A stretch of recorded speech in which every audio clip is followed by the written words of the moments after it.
Bonjour et bienvenue dans ce 20e épisode de Dot-Vlog qui aujourd'hui prend la suite naturelle du dernier papier que j'ai écrit dans Dot-Vlog et qui expliquait comment on arrivait à mettre en place Windows 10 IoT Core sur un Raspberry. Comment éviter les écueils, qu'est-ce qu'il valait mieux acheter ou ne pas acheter, comment installer l'OS, comment le booter, etc. Donc, si vous n'avez pas lu ce papier sur Dot-Vlog, je mettrai l'adresse en commentaire sous la vidéo et je vous conseille de le faire. Aujourd'hui, on va être beaucoup plus pratique puisque nous allons parler de la mise en marche de ce mécanisme du Raspberry avec Windows 10 IoT Core, avec de la programmation sous Visual Studio et bien sûr un peu d'électronique.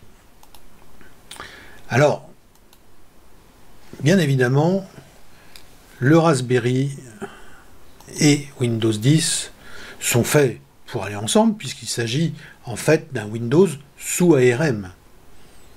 Bon, il y a du C#, il y a du XAML, vectoriel, hein, du vrai XAML. Tout ça sous ARM, bah oui. Mais ça vous dit pas quelque chose?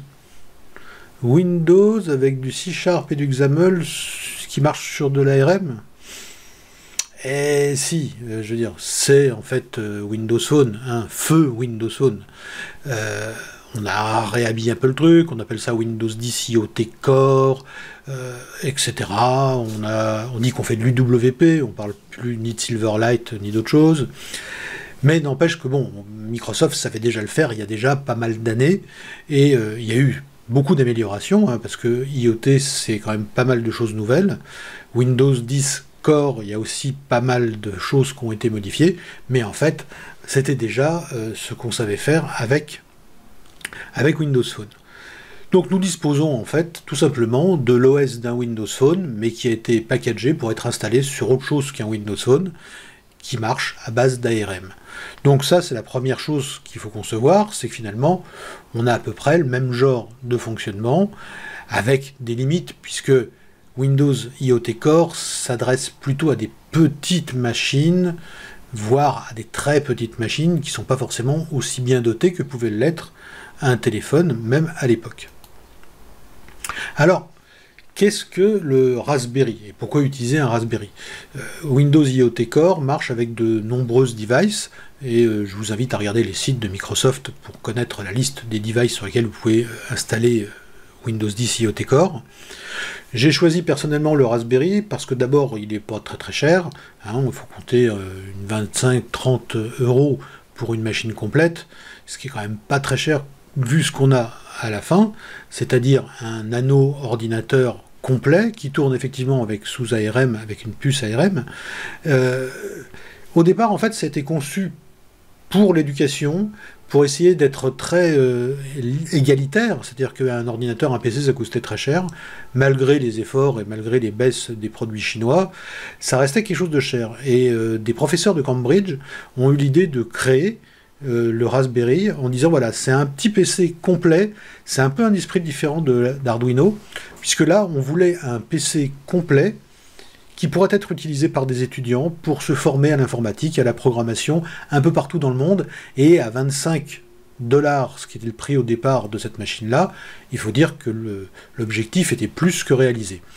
Le succès aidant, parce que forcément un ordinateur complet à ce prix-là sur lequel on peut installer Linux, hein, il y a des distributions spécifiques même pour le Raspberry, on a un vrai ordinateur avec clavier, souris, écran, puisqu'on a une carte vidéo, on a une carte audio, on a des entrées USB, on a vraiment prise réseau, ça supporte la Wi-Fi, le Bluetooth, on a vraiment un PC complet, et quand on installe par exemple un Raspbian ou quelque chose comme ça, on a un shell tout à fait décent, on a LibreOffice, on peut faire son mail, on peut faire du tableur, on peut aller faire plein de choses, et on a un ordinateur qui a coûté 25 €. Donc c'est vrai que ça a entraîné un certain succès, indéniable, et de quelques milliers d'unités qui étaient prévues au départ de fabriquer, eh bien on est arrivé aujourd'hui à un marché qui doit se compter à peu près 25 millions de machines vendues dans le monde, et bien évidemment la plupart, peut le regretter, c'est comme ça,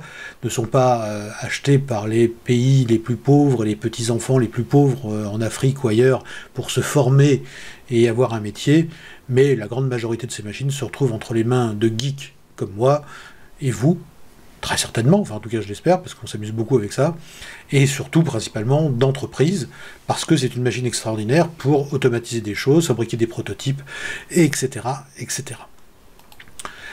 Alors, quand on a un... Je ne vais pas revenir sur l'article que j'ai écrit sur notre blog, mais grosso modo, la façon traditionnelle d'accéder à un Raspberry, c'est d'utiliser en fait Noobs, qui est une espèce de petit boot spécial qui a été créé pour rendre les choses simples.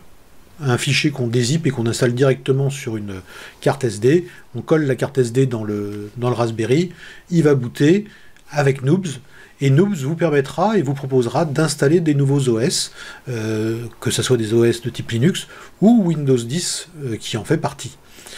Quand on veut travailler directement sous Windows 10, le mieux est de suivre la méthode que je montre dans le papier dont je parlais tout à l'heure, où on utilise directement le dashboard de Microsoft, on formate directement la carte en Windows 10, on la met dans le Raspberry et ça démarre.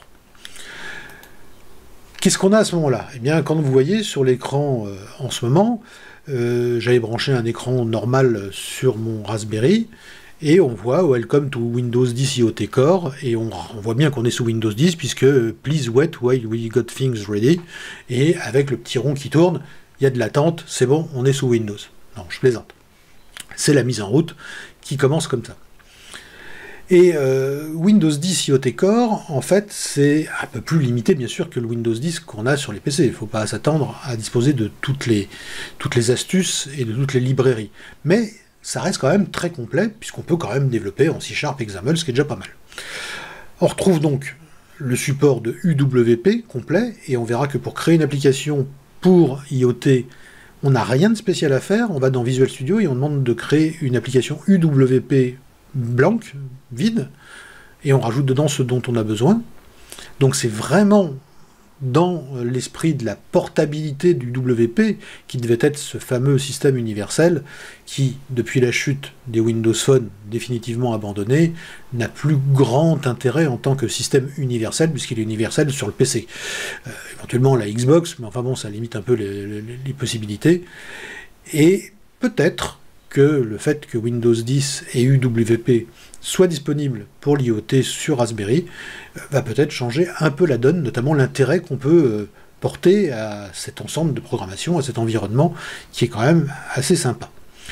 Alors, le Raspberry, c'est une machine qui est conçue pour plein de choses, j'en ai parlé à l'instant.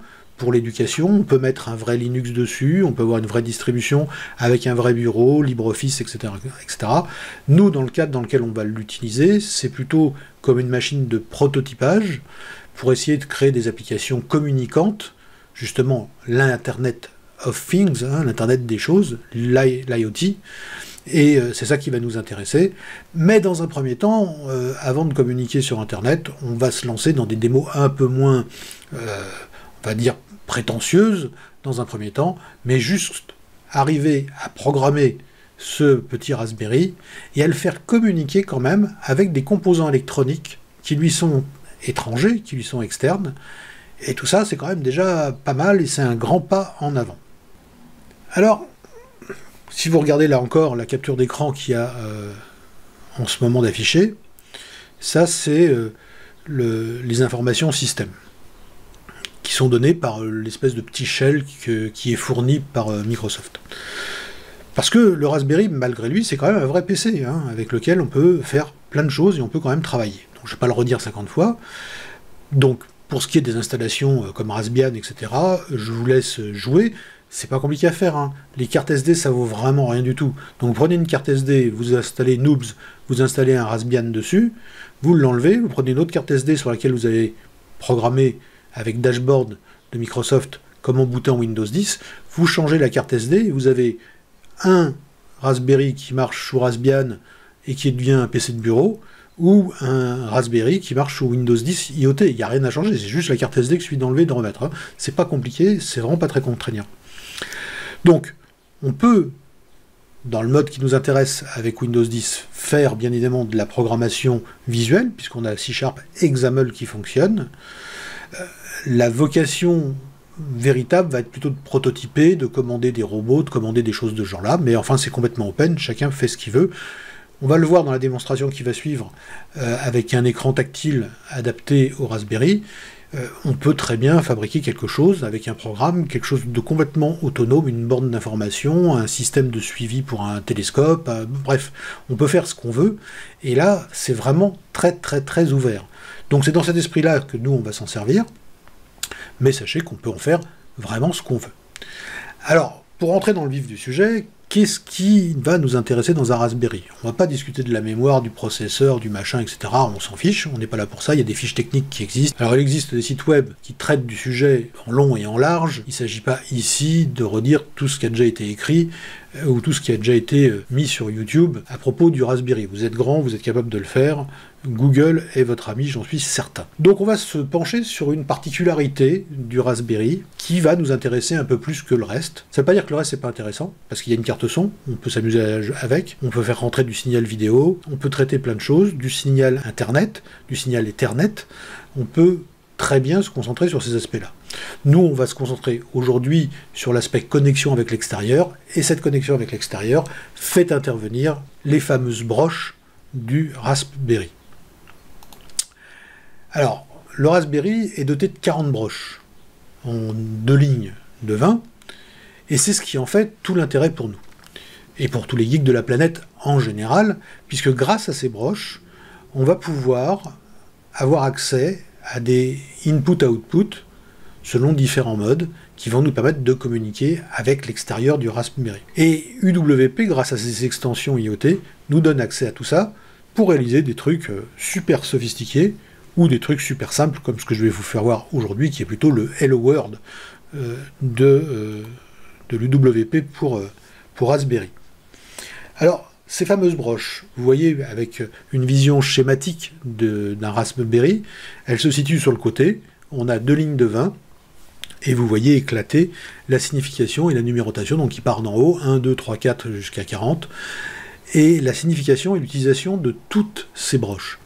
Donc ces broches, elles peuvent servir à fournir du courant, on voit avec par exemple 3,3 volts power ou 5 volts power, on voit des ground, donc le neutre, la terre, qui sont en noir et qui sont marqués GND, et puis on a beaucoup de broches qui sont marquées GPIO avec un numéro devant.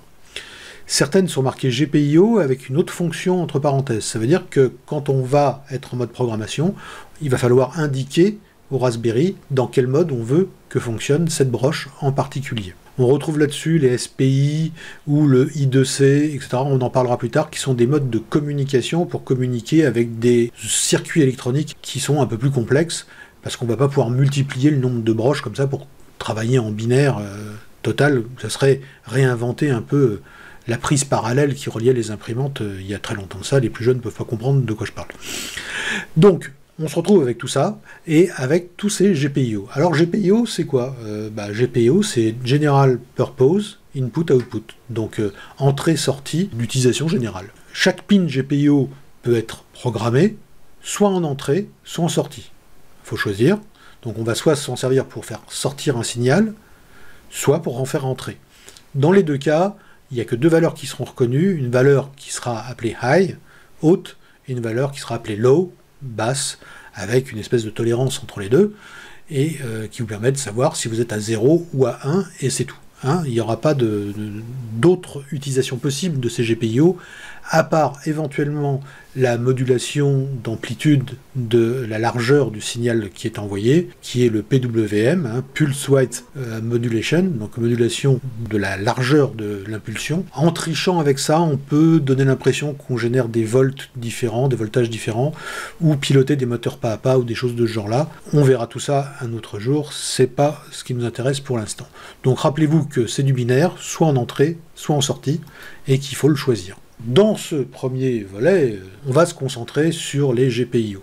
Alors, l'ami indispensable du Raspberry dès qu'on commence à vouloir faire des expériences, c'est le breadboard. Alors le breadboard, c'est le complément indispensable parce qu'il permet d'enficher des composants électroniques dessus sans avoir besoin de faire de soudure. C'est un outil de prototypage absolument génial, c'est extrêmement simple, hein, c'est des bus en ligne et en colonne. Les lignes sont connectées entre elles, sauf la rupture au centre, et on va comprendre pourquoi il y a une rupture au centre plus tard quand on viendra à utiliser des circuits intégrés, c'est que sinon ça ferait court-circuit. Donc les circuits intégrés, en général, on les place au milieu à cheval, pour qu'il n'y ait pas de courjure entre leurs pattes, bien évidemment. Sinon, toutes les entrées qui se trouvent sur une même ligne sont connectées. Pour ce qui est de la partie centrale, donc on a 2 groupes de 5, de chaque côté de la rainure, et puis la plupart des breadboards ont aussi sur le côté 2 rails, donc ça fait 4, 2 de chaque côté, avec une bande rouge et une bande bleue ou d'autres couleurs pour le plus et le moins, qui permettent de créer des bus d'alimentation, et donc d'envoyer le courant, en fait, du 3 volts ou du 5 volts, généralement, tout le long de la breadboard pour pouvoir se fournir sans avoir à croiser les fils d'un peu partout et tout faire venir du même endroit. Donc 2 côtés, une séparation centrale, chaque ligne porte un numéro, chaque colonne porte un nom de lettre, on les voit inscrits ici, A, B, C, D, E, F jusqu'à J, et puis on a des numéros qu'on voit apparaître sur le breadboard qui est à l'écran. Quand on utilise un breadboard, bien évidemment, il faut aller chercher les pins qui se trouvent sur le Raspberry pour le programmer. C'est très sympa, sauf que à force, on esquinte. Vous avez vu comment c'est quand même assez serré. On va finir par esquinter les pins du Raspberry, et là c'est dommage parce qu'il faut racheter un autre. Alors c'est vrai que 25 ou 30 euros, c'est pas grand-chose, enfin c'est pas une raison pour gâcher la marchandise. Donc la meilleure façon de se servir d'un breadboard et d'un Raspberry pour faire du prototypage, je vous conseille, hein, c'est pas une obligation, d'acquérir un cobbler en mode T. C'est ce que vous voyez en ce moment connecté sur le Raspberry et à la fois donc sur le breadboard, et ce cobbler repique en fait l'ensemble des pins du Raspberry et les expose, en plus avec un hommage qui rend l'exploitation plus facile, et à partir de là on est directement sur son breadboard et on travaille sans tripoter à chaque fois au câble du Raspberry. Je vous conseille vivement cet achat. On va tout de même diviser cette démo en 2 étapes. La première qui va être, premier temps, la démo avec le hardware, et puis dans un second temps, on ira visiter le code et comprendre comment tout ça fonctionne. N'oubliez pas le temps 0 qui vient, comme tout informaticien, je commence à compter à 0, bien évidemment, et donc il existe un temps 0, c'est lire notre blog, et notamment lire bien sûr l'article qui parle de comment installer tout ça pour le faire fonctionner. Je vous ai même mis à l'écran un lien TinyURL pour ça. Allons-y avec la démo hardware. Eh bien nous voici devant notre Raspberry et devant cette LED qui clignote magnifiquement. On s'aperçoit qu'en écho nous avons le même genre de clignotement sur notre écran de contrôle. Alors en gros, qu'est-ce que vous avez sur cette table? Vous avez ici un Raspberry B connecté au réseau pour être piloté par Visual Studio. On pourrait utiliser bien sûr la Wi-Fi, le filaire est plus pratique et le routeur étant pas loin, c'était beaucoup mieux de le faire comme ça. Un clavier qui ne serait pas absolument nécessaire si on voulait faire afficher un clavier directement sur l'écran. Une souris, idem. Le contrôle touch de cet écran, puisque c'est un écran touch. Et puis, c'est à peu près tout en dehors des alimentations et de la connexion à l'écran, bien entendu. Nous avons la présence d'un breadboard. Un breadboard, c'est cette petite tranche de pain de plastique qui sert à faire les connexions. On y reviendra certainement plus tard, vous en avez forcément vu. Je veux dire, il s'agit de pouvoir connecter facilement les choses sans faire de soudure. Et puis notre Raspberry est connecté au breadboard via un cobbler, ce que je vous conseille dans tous les cas, parce que au lieu d'aller chercher les connexions directement sur les pins du Raspberry, ce qui finit par les esquinter au bout d'un moment, puisqu'il n'est pas très pratique, ça repique toutes les entrées, toutes les sorties du Raspberry directement sur le breadboard, avec leurs noms et leurs explications. C'est quand même beaucoup plus clair et beaucoup plus sympathique. Donc, en ce moment, ce que l'on voit, c'est l'application dont on va parler dans quelques instants, qui fait clignoter cette LED. Alors cette LED est connectée d'un côté au ground, hein, on voit ici la ligne de ground et la ligne d'un GPIO qui est le GPIO numéro 5. Alors j'utilise ces espèces de petits câbles plats, tout petits, parce que c'est beaucoup plus lisible comme schéma que d'utiliser les espèces de petits fils que l'on voit partout qui sont connectés. Ça fait des ponts. Et à la fin, ça fait un tas de cheveux et on voit plus rien.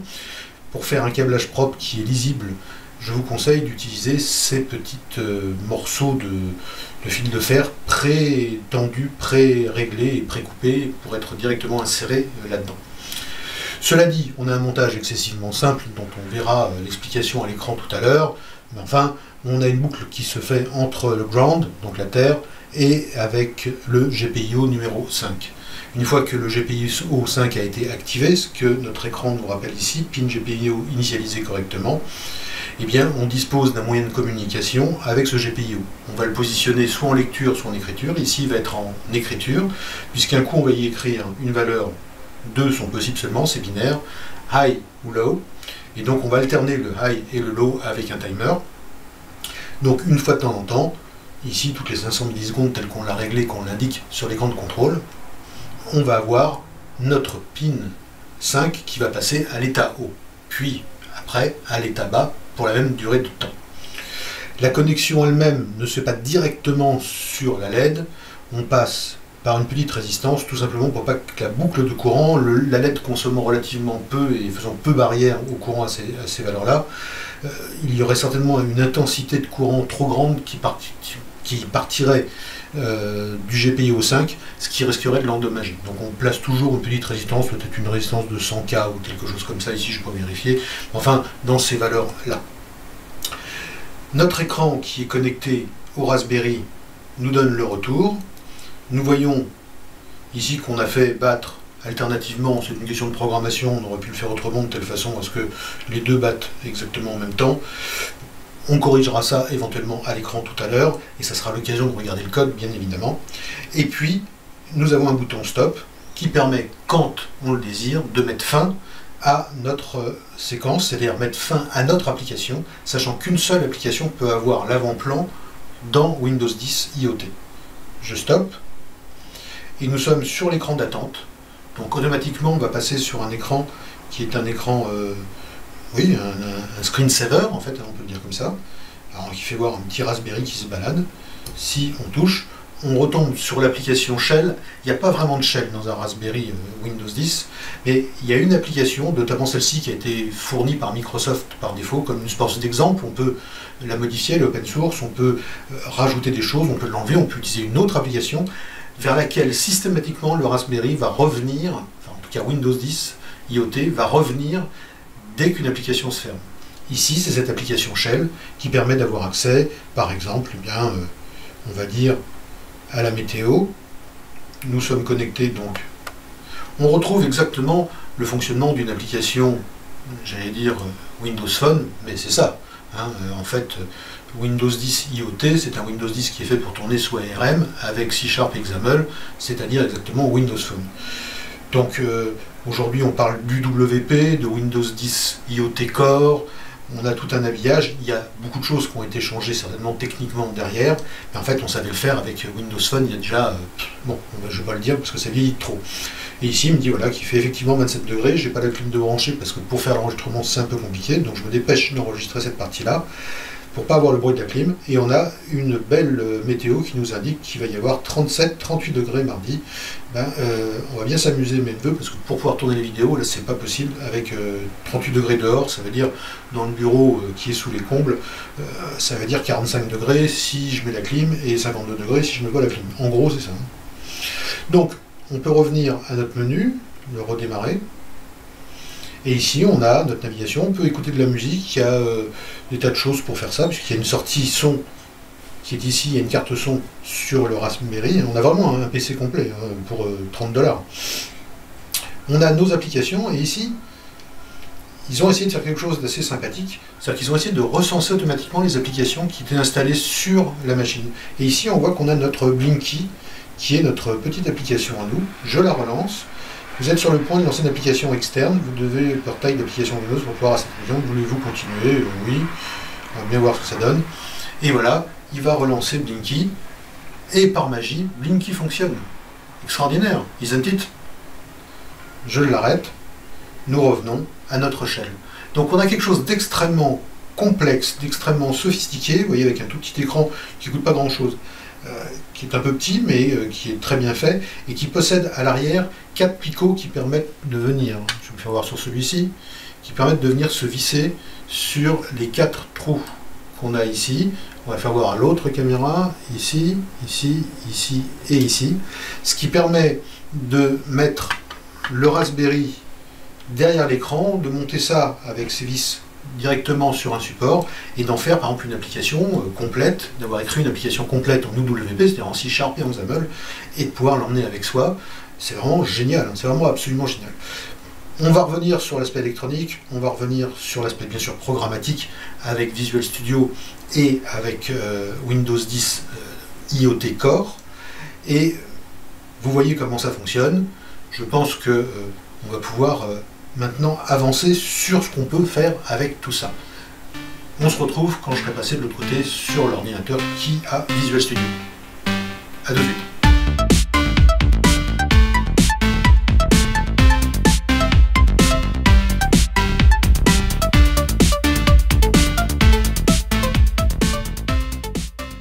Eh bien, il est temps de regarder le code et de visiter un peu ce code qui faisait clignoter magiquement un peu cette LED sur un breadboard. Cette LED, pilotée par un Raspberry, qui lui-même était piloté par un code que nous avons écrit depuis notre PC avec Visual Studio. Ici, je vais utiliser Visual Studio 2017 encore un peu, je veux dire, et bientôt on passera des démos sur Visual Studio 2019, mais ce sera pour en parler directement, donc restons avec 2017 pour l'instant, ça marche tout à fait pareil. Donc vous connaissez Visual Studio, on ne va pas y rester des heures. Pour créer un fichier de ce genre-là, on fait fichier, nouveau projet, on va chercher Visual Studio, Windows Universel, et une application blanche, vide, UWP, de base, rien de spécial. Ici, c'est ce qui a été fait. Cette application porte un nom, s'appelle Blinky. Hein, c'est un peu le mot de passe pour ce genre de démo d'une petite LED qui blink, qui clignote. Et on n'a pas fait grand-chose, en fait, dedans. On a juste rajouté, ici, d'ailleurs, on va cliquer dessus, voilà, pour qu'il se remette à jour. Nous avons Windows IoT Extension for UWP, et ça c'est dans les références, clic droit, ajouter une référence, ah, je me force à utiliser de Visual Studio en français, mais j'ai toujours eu l'habitude de l'utiliser en anglais, donc ça me trouble un peu, mais c'est pas grave. Donc on va regarder extensions, et voici, dans les extensions, nous avons Windows IoT Extension for UWP, et attention, la version qui est ici, c'est la version Windows IoT, très importante de choisir celle qui correspond à la version de Windows IoT qui est installée sur votre Raspberry.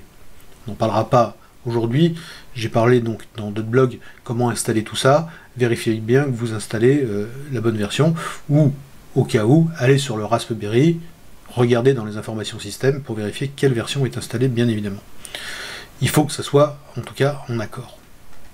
Donc c'est tout. Une fois qu'on a fait ça, on a les extensions IoT qui fonctionnent avec UWP. C'est de l'UWP à peu près standard, hein, C#, XAML, enfin bon, rien de particulier. À noter que quand on fait une application de ce genre-là avec du XAML, c'est-à-dire que c'est une application qui va prendre l'avant-plan et qui va afficher donc quelque chose. Beaucoup d'applications, pour ce qui est en tout cas du prototypage qu'on fait pour des applications de robotique ou des choses comme ça, ne disposent pas d'un écran et d'un affichage. Et dans ce cas-là, on peut créer des applications qui sont des applications purement de background, et à ce moment-là, plusieurs peuvent tourner en même temps. Il faut se méfier aussi aux différentes versions d'IoT qui existent chez Microsoft. La Windows 10 IoT Core est gratuite, et elle ne sert qu'au prototypage. C'est-à-dire que on n'a pas de shell, sauf une espèce de shell minimum, comme je vous ai fait peut-être voir dans la démonstration sur la machine, et puis pas mal de choses comme ça ne sont pas possibles. Il existe un Windows 10 IoT, on va dire Pro, qui lui déjà est fourni avec d'autres atouts et d'autres éléments, et un Windows 10 IoT Enterprise, qui lui fait un peu plus. Mais ces versions-là sont payantes. Donc pour l'instant, on va s'amuser avec IoT Core. On va se contenter du petit shell minimum dont on s'est déjà servi, et puis pour le reste, là on va faire des applications qui montrent quelque chose à l'écran. Parce que quand on fait des prototypages, en fait c'est extrêmement pratique d'avoir un retour à l'écran de l'état des variables, de l'état interne de l'application. On a le débugger qui va fonctionner, on va le voir, mais c'est quand même beaucoup mieux si on est capable d'aller voir directement, comme dans le cas de Blinky, par exemple, on est en attente d'initialisation des GPIO, le message va changer dès que l'initialisation sera faite, on a un bouton stop qui permet d'arrêter et de revenir donc au shell, enfin c'est tout à fait intéressant, plus la simulation de la LED qui clignote. Donc ça permet de vérifier que notre programme fonctionne bien. À la limite, dans un deuxième temps, dans une deuxième étape, si c'était un prototype qu'on devait mettre en place, on pourrait reprendre le même code, mais supprimer toute la partie XAML d'affichage et en faire un programme de background qui ne ferait que activer le blink sur, par exemple, la GPIO numéro 5, puisque c'est celle qu'on avait utilisée dans notre démo. Alors le choix de la 5, c'est complètement arbitraire. On a plein de GPIO qui sont disponibles, on en prend une qui ne sert pas, donc là, comme on s'en sert que d'une seule, on prend n'importe laquelle au hasard. Autre élément important à connaître, en dehors de Visual Studio et de l'ajout de la référence à Windows IoT de la même version que le Windows IoT installé sur le Raspberry, vous avez une application particulière qui s'appelle l'IoT Dashboard.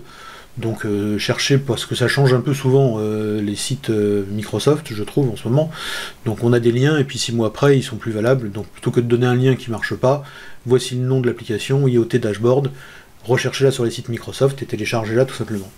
Elle permet à la fois de configurer un nouvel appareil, c'est ce qu'on a vu dans le papier que j'ai écrit et sur d'autres blogs que vous avez certainement lu, mais elle permet aussi de voir tous les appareils que l'on a, on peut en gérer plusieurs à la fois, on peut en avoir plusieurs sur le réseau, soit en filaire, soit en Wi-Fi, peu importe, l'essentiel c'est qu'ils soient sur le même réseau. On peut donc configurer un nouvel appareil, ce qu'on ne va pas faire, se connecter à Azure, pour l'instant laissons Azure de côté, mais on y viendra fatalement, surtout IoT, Internet of Things, à un moment donné il va falloir qu'on mette quelque chose sur Internet, et puis essayer certains exemples. Alors c'est sympa, ils vous fournissent quelques exemples sources qui fonctionnent, et qui peuvent être utilisés pour voir si tout fonctionne correctement, vous compilez, vous voyez si vous manque des choses, bref. Mais c'est pas le plus intéressant, le plus important il se trouve ici. Donc ici on voit le nom du Raspberry qu'on va utiliser. Ce Raspberry, c'est un Raspberry Pi 3, c'est pas le 3+, le 3+, c'est celui que je vous ai fait voir dans la démo et qui était branché à rien du tout pour l'instant. Son adresse, bien sûr, et son IPv4, et puis son IPv6, si on veut pouvoir le joindre. Quand on clique droit là-dessus, c'est là où ça devient intéressant, c'est qu'on peut démarrer PowerShell directement sur le Raspberry sans se déplacer dessus, bien sûr, lancer un client distant IoT, ouvrir le partage réseau, on peut récupérer l'adresse IPv4, IPv6 de la machine pour la mettre ailleurs, et on peut copier bien sûr le nom de l'appareil si on a du mal à s'en souvenir, mais là on a un nom qui est relativement simple, Inaxos Pi 1, on peut l'arrêter, on peut le redémarrer, et puis on peut envoyer des commentaires à Microsoft. Mais j'ai gardé le meilleur pour la fin, c'est l'ouverture du portail de l'appareil. Alors Windows 10 IoT possède un portail, tout ça c'est protégé par des mots de passe, donc on va le faire comme ça, on va se débrouiller pour être bien calé dans la fenêtre de capture de Camtasia. Donc ici nous sommes sur le Raspberry, on est donc dans un browser, et ce browser va nous renvoyer un certain nombre d'informations qu'il va chercher dans le Raspberry. Donc il y a un petit serveur web, en fait, on peut dire, dans le Raspberry. Alors ça marche sur un mode qui est un peu plus compliqué que ça, apparemment, mais enfin, c'est Windows 10 qui sait gérer tout ça. Donc on peut changer, bien sûr, les paramètres de la device, on peut faire un screenshot, allez savoir pourquoi, en fait, le screenshot est fait, mais l'affichage ne sait pas. Si je fais ça, c'est juste pour me faire mentir, c'est génial, donc ça fonctionne. Et ben voilà, j'ai fait un screenshot. Alors vous voyez effectivement un petit Raspberry qui se balade dans un espace tout noir, c'est parce que mon Raspberry en ce moment est connecté et qu'il est dans son mode screensaver, on va dire. Donc là je pourrais télécharger, on va refaire une capture, vous allez voir le petit truc il a changé de place, voilà, il est ici. Donc c'est assez sympa, c'est pratique, parce que là je le vois pas, il est de l'autre côté. On a les applications avec l'Application Manager. Alors, on a plein de choses. Je ne vais pas rentrer dans les détails parce que c'est pas le but du jeu aujourd'hui, mais par exemple, on va voir qu'on a un certain nombre d'applications, et notamment une qui est en train de tourner, qui est l'IoT Core Default Application, c'est le fameux shell, le faux shell bidon, auquel on revient quand toutes les autres d'avant-plan se ferment. Et il nous indique si ce sont des applications d'avant-plan ou de background. Par exemple, celle-ci est une task de background et elle est en train de tourner. Ça ne l'empêche pas de tourner en même temps que l'application de foreground. Mais il ne peut y avoir qu'une seule en foreground. Ici, on a tout un tas de choses. On peut désinstaller, on peut démarrer, etc. Donc on a quelque chose d'assez simple.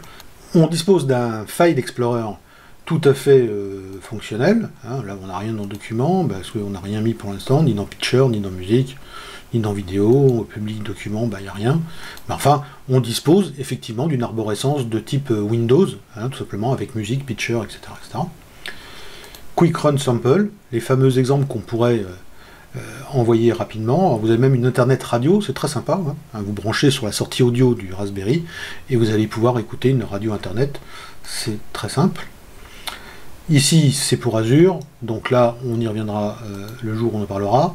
On peut voir le détail de tous les process qui tournent en ce moment sur le Raspberry, et on se dit que sur une pauvre petite machine comme ça, non, ils ont dû faire des sacrés efforts, hein, parce qu'ils n'ont pas tellement fait d'efforts sur le nombre de process qui tournent, mais par contre, ça arrive à tourner sur un Raspberry, sur un ARM, avec une vitesse assez impressionnante, et là, assez peu de mémoire, parce qu'il a 1 giga d'installé. On a une analyse des performances, regardez, c'est hyper fluide, c'est vraiment super sympa. Hein. Alors ça dépend des machines, bien évidemment. Ici, quand on vient là, on voit, en cliquant, on voit quel niveau se trouve, donc mise en évidence, par exemple les reads. Si je viens sur le read, on voit qu'on passe à 0, le write il est à 0, l'utilisation du CPU, 1%. Ici, on peut savoir sur le network ce qu'on a reçu et ce qu'on est en train d'envoyer. Voilà, donc c'est quand même vachement bien fait. On pourrait avoir des informations sur le GPU, mais ici on est avec le Basic Renderer Driver, donc il ne sait pas trop quoi en faire. Sur d'autres machines, autres que le Raspberry 3B, on a plus d'informations quand le GPU qui est installé est un peu plus puissant. D'ailleurs, on a aussi le système d'écho qui permet de voir l'image distante qui ne fonctionne pas avec le Raspberry, mais qui fonctionne avec d'autres types de devices. Enfin, on a un run command. On peut dire qu'on veut la lancer comme voilà, on va faire la commande la plus simple du monde, et on est sur un dir à l'intérieur de notre Raspberry. On peut faire voir les processus de debug, le ETW, hein, le tracing, les performances aussi. Au niveau de la device, on retrouve une arborescence de type système info qu'on a dans Windows 10. Tout ce qui est connectivité, donc le Bluetooth, qu'on peut apparaître, le network, ici on est là-dessus, la borne Wi-Fi qui n'est pas connectée mais à laquelle on pourrait se connecter bien sûr, Internet Connection, etc. etc. L'onboarding, les TMP Configuration, ça va être obligatoire si on veut faire des choses avec Azure par exemple, le Windows Update.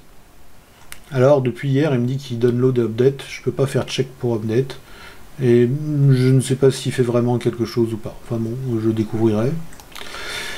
Le remote server, ici il n'y a pas grand chose, et puis des tutoriels. Alors dans les tutoriels, regardez, vous avez toute cette liste de commandes, et en fait il y a des tas de trucs qui fonctionnent très très bien. Par exemple CPU performance, vous y avez accès d'ici directement. Vous pouvez demander GPU performance, comme il ne sait pas aller le chercher, c'est pas grave.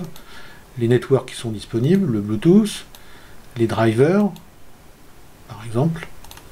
On peut avoir le remote debugging, on peut lancer une commande, le fameux screenshot, alors on va voir si ça fonctionne, hein, c'est la première fois que ça fonctionne.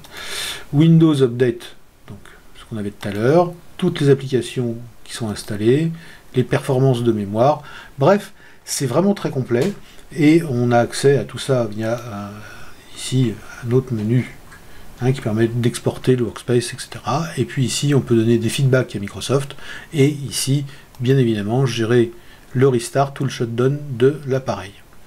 Donc, gardez à l'esprit la nécessité de ce dashboard, parce que si jamais quelque chose ne se passe pas très bien, ça sera par le dashboard que vous pourrez vous en sortir, ou relancer une application. Par exemple, vous faites une application qui ne sait pas sortir, qui n'a pas de stop, et ben c'est cuit. Le seul moyen de relancer, par exemple, le shell par défaut ou autre chose, c'est de passer par le dashboard, par le portail de l'appareil, par la gestion des applications, avec les mots de passe, etc., la gestion des applications, et d'aller ici dans le App Manager.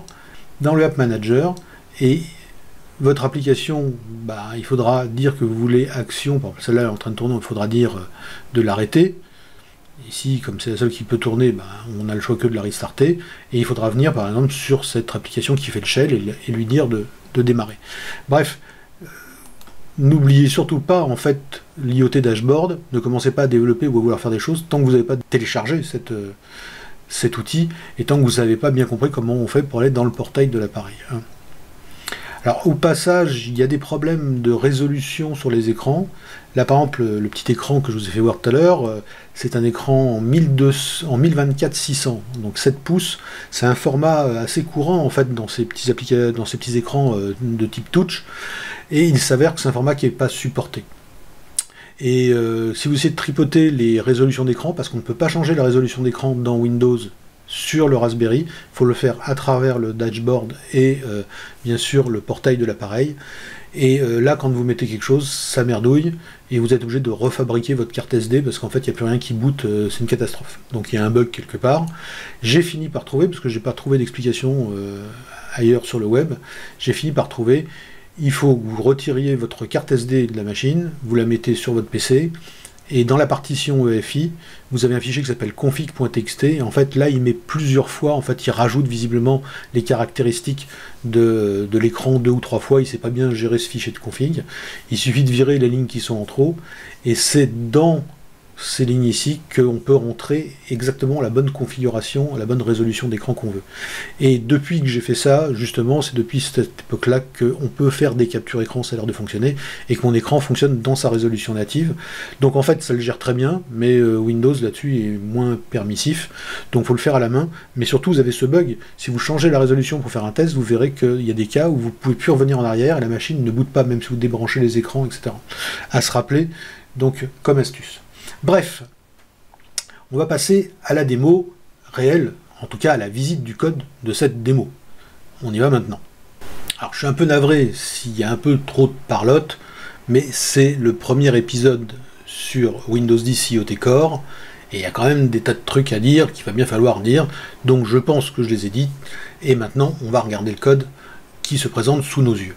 Alors comme on l'a dit tout à l'heure, on crée un fichier UWP blanc, normal, comme aurait dit Coluche, blanc, normal, catholique. C'est un joke, hein, pour ceux qui ont connu Coluche. Les autres comprendront pas. Et nous avons rajouté les extensions pour IoT. Bon, ça semble assez logique. Sinon, on a une structure complètement normale, avec la gestion des packages. On a une main page XAML, son codebehind.cs, et puis un app XAML auquel on n'a rien à faire d'ailleurs, parce que tout est correct. Donc on peut regarder l'app XAML, hein. Vous voyez comme il n'y a pas grand chose dedans, donc voilà, rien à dire. Quant à la main page XAML, la voici. Alors dans cet exemple là, je vais travailler comme à Saint-Gouin, c'est-à-dire avec une page XAML et du code behind. Je pense que c'est la première fois que je le fais dans une de mes démos pendant des années et des années. J'utilise toujours, même quand c'est vraiment ultra minimum, j'utilise toujours MVVM. C'est ce qui se passera pour les prochaines démos. Je vous ferai voir que c'est pas une raison parce qu'on est sur un Raspberry qu'on est obligé de travailler comme des sagouins. Dans un premier temps, on va faire simple, on va prendre une page de XAML avec son code behind.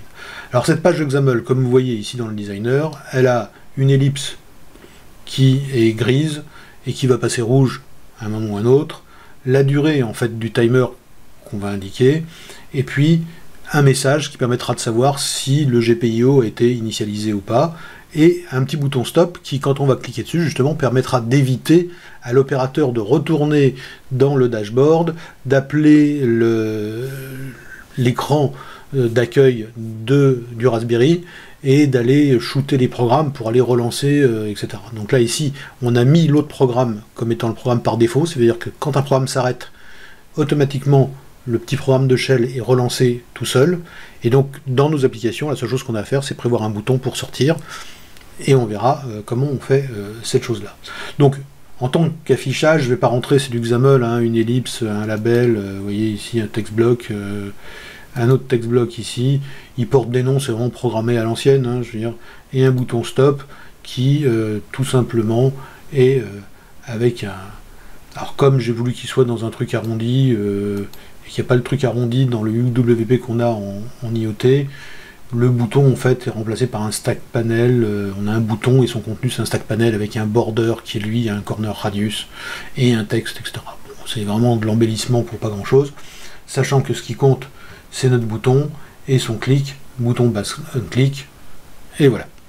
Alors on va me dire, bon bah oui, ça va afficher ça, on l'a vu tout à l'heure sur le petit écran du Raspberry. Et alors, qu'est-ce qu'on fait d'autre? On fait le code, quoi. Bon, le code, qu'est-ce qu'on a? On a les using habituels, hein, puis bon, si vous utilisez quelque chose comme ReSharper, ou même dans les dernières versions de Visual Studio, si vous en manque, en général, il vous propose de les rajouter, donc rien d'extraordinaire. Tout ce qui est UXAML, Windows Device GPIO, celui-là, il faut le rajouter, puisqu'on va utiliser les GPIO, hein, et puis voilà, c'est à peu près tout.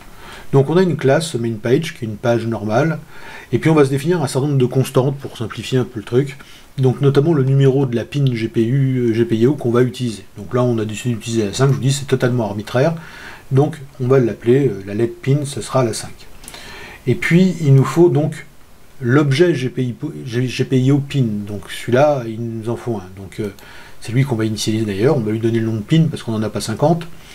Et puis les valeurs, donc là on va avoir une pin value et on va la stocker, et elle est de quel type? De GPIO pin value. Donc bon, si je fais ça d'ailleurs, on devrait voir ce que c'est, hein. C'est une enum qui a deux valeurs, low et high. Super, en fait c'est un truc booléen. Un timer, puisqu'on va avoir besoin d'aller et de revenir, donc c'est un dispatcher timer. Et puis comme on a besoin de deux couleurs, du light gray et du rouge, on est comme dans du WPF ou de l'UWP standard, donc on utilise des brosses, et ici une brosse avec une couleur solide qui sera définie comme la red brush ou la grey brush. Quand on initialise, on laisse bien évidemment le fameux initialize component qu'on voit dans tous les programmes en XAML.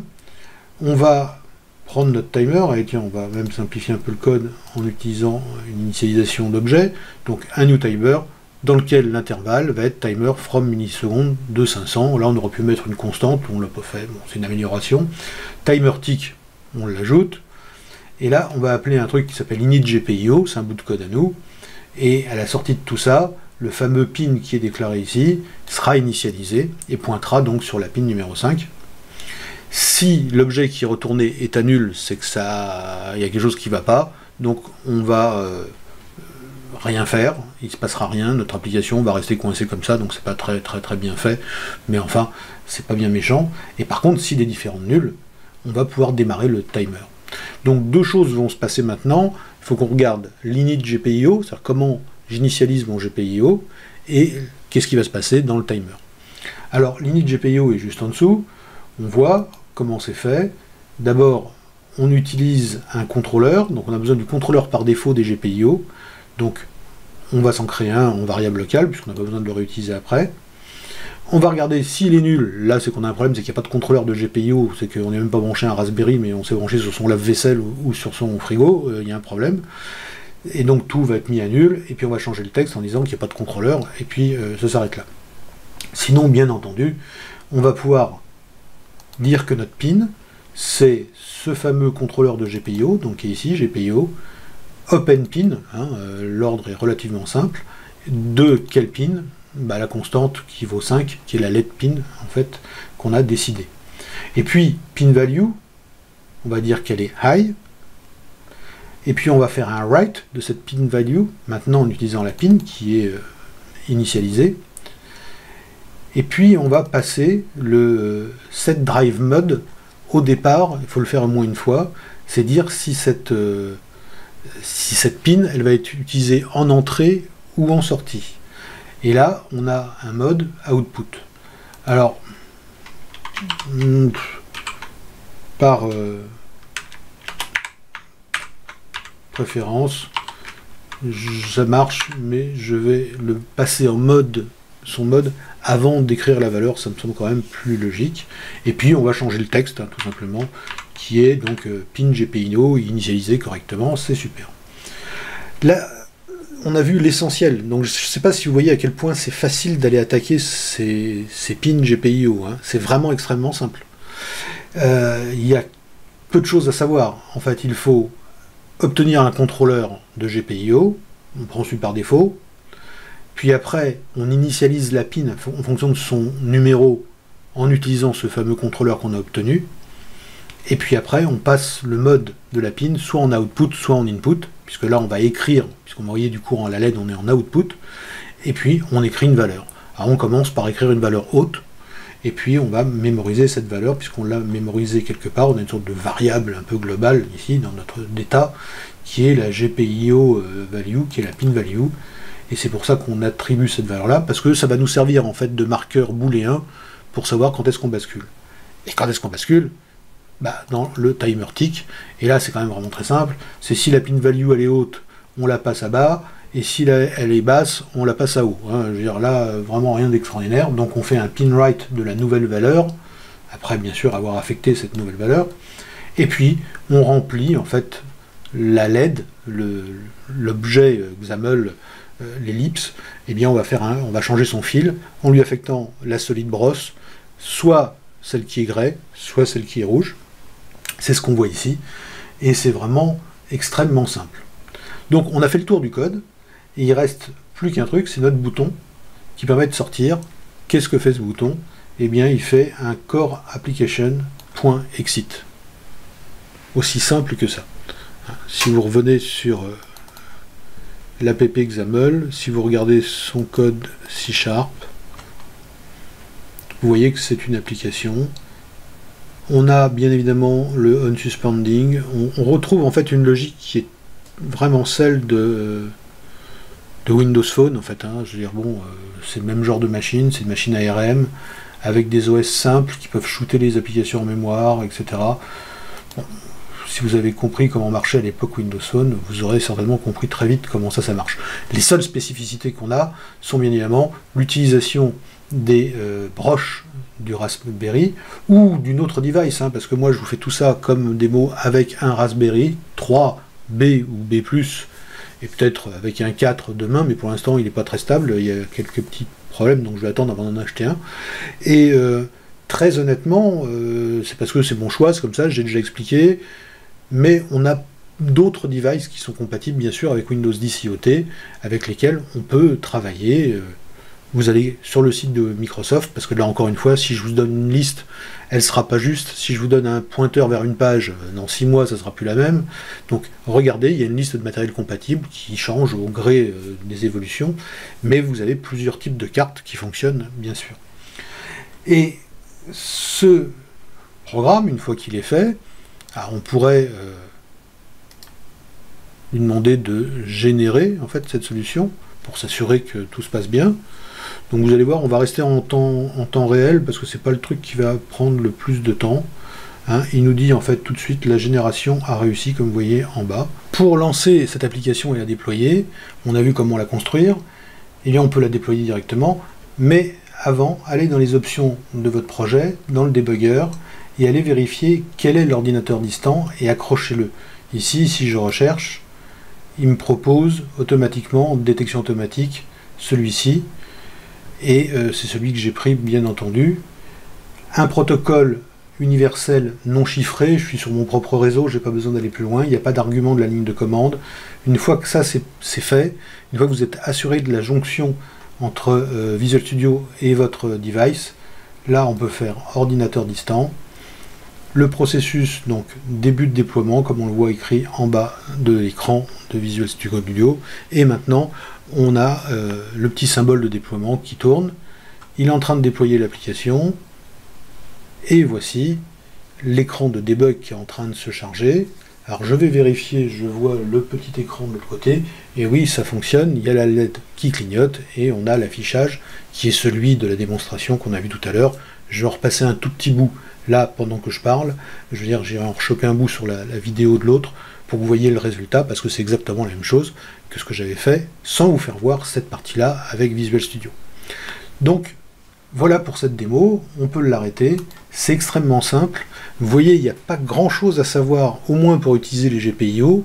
Il y a plein d'autres choses qu'on va pouvoir faire avec les GPIO, mais après, ce sont des connaissances plutôt électroniques que programmatique. L'avantage qu'on a ici, c'est qu'on a un système complètement intégré qui marche avec Visual Studio, on n'a rien de plus à faire.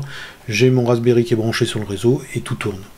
Donc j'espère que ça vous a plu, j'espère que cette présentation vous aura donné de l'appétit, vous aura donné de l'envie pour venir tester vous aussi. Vous avez vu, si vous lisez, bien évidemment j'espère que vous l'avez lu, mais si vous ne l'avez pas fait, il est toujours temps de le faire, l'article sur notre blog qui explique comment installer tout ça, comment éviter les écueils, comment ne pas acheter des trucs qui servent à rien et aller directement à l'essentiel, avec vraiment un budget ultra mini, quoi. Je veux dire, quelques dizaines d'euros, quoi, hein. Vous allez pouvoir vous éclater, vous allez pouvoir faire des trucs super.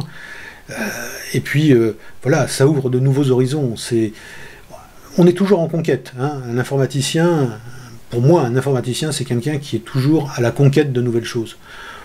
Quand le web est sorti à ASP.NET, ça m'avait éclaté, c'était génial, je faisais plus que ça parce que je trouvais ça super. Bon, j'ai fini par être dégoûté parce qu'il y avait quand même toujours HTML derrière et CSS, et ça me file les boutons. Et puis, quand il y a eu Silverlight, je me suis jeté là-dessus parce que c'était trop beau, c'est trop merveilleux. Je parle pas de WPF, bien évidemment. Et puis, quand Windows Phone est sorti, je me suis jeté dessus. Bon, bah oui, bon, ça n'a pas servi à grand-chose, mais quand même, c'est une belle expérience, et je suis content de l'avoir menée. Et quoi dire de plus? Bon, je parlais d'MVVM, j'ai parlé des Xamarin Forms, je continuerai à le faire. J'ai pas envie de me répéter tout le temps, donc je suis toujours à la recherche de nouvelles sensations et de quelque chose qui me donne des challenges à les poursuivre. Et celui de l'IoT est quand même super sympa, avec toujours nos connaissances de C# et XAML. Ça fait quand même un bon paquet d'années qu'on les utilise, qu'on les réutilise. C'est vraiment une grande stabilité dans le monde de l'informatique. Avec tout ce qui s'est passé dans les 10-15 dernières années, c'est étonnant que ça marche encore, parce que c'était génial dès le départ. Et aujourd'hui, grâce à ça, on va dépasser un peu tout ça et on va aller traficouter des petits trucs, des composants électroniques, des choses comme ça. Et bien sûr, ce qui est intéressant, c'est la jonction qu'on va pouvoir faire entre toutes ces connaissances. D'un côté, cette connaissance de C# et XAML, de l'autre, celle un peu d'électronique minimaliste pour pouvoir aller faire du bricolage sur des breadboards. Et puis, avec un Raspberry, avec tout ça, on peut rapprocher ça aussi avec la musique, qui, comme vous le savez, est un autre de mes dadas. Et on devrait pouvoir faire des applications assez intéressantes, des générateurs aléatoires, par exemple pour synthétiseurs modulaires, des générateurs de formes d'ondes, etc. Mais tout ça nous demandera d'aller regarder du côté des convertisseurs analogiques digitaux, parce qu'on ne va pas pouvoir se servir que des GPIO pour faire ça, donc des systèmes de communication I2C par exemple. Donc il y a vraiment tout un monde à découvrir pour faire des choses nouvelles et super sympathiques. Donc j'espère que vous allez me suivre dans ce nouveau challenge et dans cette nouvelle aventure qui s'offre à nous, qui n'est pas exclusif, qui ne veut pas dire qu'on va arrêter de parler du reste, mais voilà quelque chose de nouveau, de quoi redonner un petit coup de peps et donner un petit coup d'excitation pour un avenir intéressant, captivant et plein de rebondissements. Donc je vous remercie d'avoir suivi cette vidéo. Et oui, c'est terminé. J'espère que ça n'a pas été trop long, hein, mais je vous remercie en tout cas de votre attention et de votre fidélité à la chaîne et à d'autres vlogs en particulier. Alors n'oubliez pas de vous abonner, de mettre le pouce bleu, la petite cloche pour être averti, machin, de laisser des commentaires. Tout ça, ce sont des rituels un peu magiques, puisque l'algorithme de YouTube est une boîte noire. On essaye d'en deviner les grâces, comme on essaye de deviner les grâces d'un dieu dans une société primitive, et on lui fait des offrandes. Alors, soyez sympas, faites des offrandes au dieu algorithme de YouTube, de telle façon à ce que cette chaîne soit proposée au maximum de personnes, tout simplement, et ça permet de partager le plaisir avec le plus grand nombre, et plus on est de fous, plus on rit. Et ce que je vous propose, c'est de stay tuned, parce qu'il y aura des suites aussi bien plus classiques que des autres vidéos sur les IoT. Je vous remercie encore une fois, à très très bientôt, ciao.